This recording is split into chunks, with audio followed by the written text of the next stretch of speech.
time, I really do. What I think we're doing, because we are running out of time, is to hear the next two questions, and then we can kind of have a collective answer. You just want to give your question, and then we'll go to the next one. Go ahead. I'd like to know where you stand on the head covering in Western society. You spoke about the veil, but it seems that in a liberal society, banning some things that seem to go against the principle of free will. So, the head covering is not banned. It's only an issue. Okay, let me go back to. Okay, sorry. Yeah. Go ahead. Maybe you also about hair covering. I was just wondering, as you grew up in a society where arranged marriages were accepted, and how you got the strength to follow your independent heart. Like, where did you get the strength? Okay. Two great questions. Okay.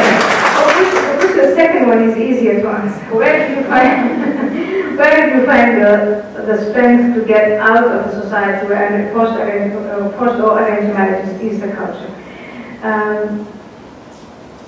I found the courage by watching women like my mother and other women whose marriages were arranged, who had no control of their own circumstances, and growing up in proximity to that kind of powerlessness. I always fantasized about not going through it. My father's absence made it easier.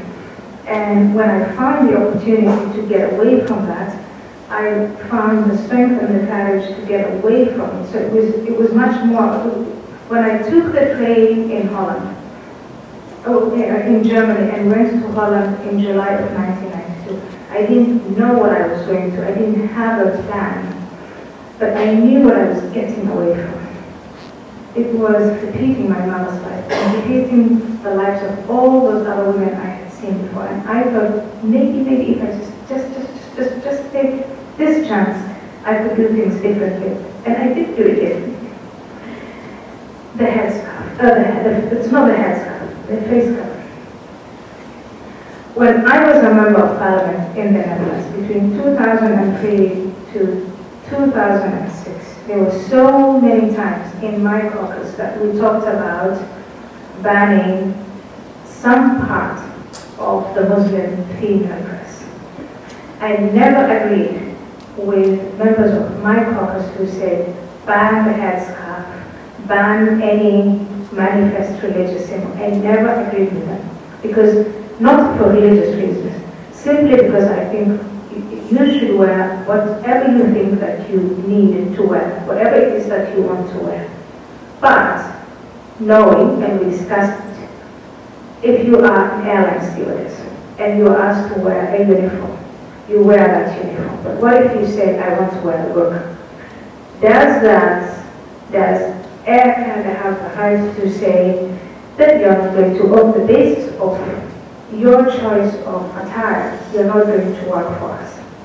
So you go through all of these things, and we thought some lines of business, schools, public places, etc., forms of, what do they call, there's a dress code that applies, and that dress code applies to everyone, regardless of their religion. Schools that have school uniform, for instance, the military, etc., the police, blah, blah, blah.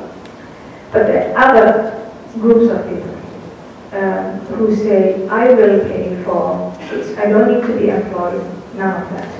Does that have to do with religion, or does it have to do with something else? I remember the debate in my caucus where our leader said, let's not discuss religion, let's just talk about safety. Covering your face in the context of terrorism, where we all know that individuals have already taken advantage of that particular type of attire to hide bombs and so on, and hide their identity. We all came to the conclusion, even though we don't like it, it is a choice between two predicaments. One is the freedom that everyone has to dress as they like, the other one is our safety. And my party came to the conclusion, better to be safe. Also, it did make sense because we were permitting the police to set up CCTV cameras in all places that are public. Those cameras have a purpose. They are to identify when things go wrong, what happened, so that you have clues. If you cover your face, you're saying, exempt me from that scrutiny. Exempt me from that scrutiny. You know, everyone else goes through it, but not me. Given all of that, not on the basis of religion, but on the basis of that, I would say the face covering, just like the mask, it makes a lot of sense to ban it in any place where security demands it. For religious reasons, it is up to the person who's wearing it. Thank you very much.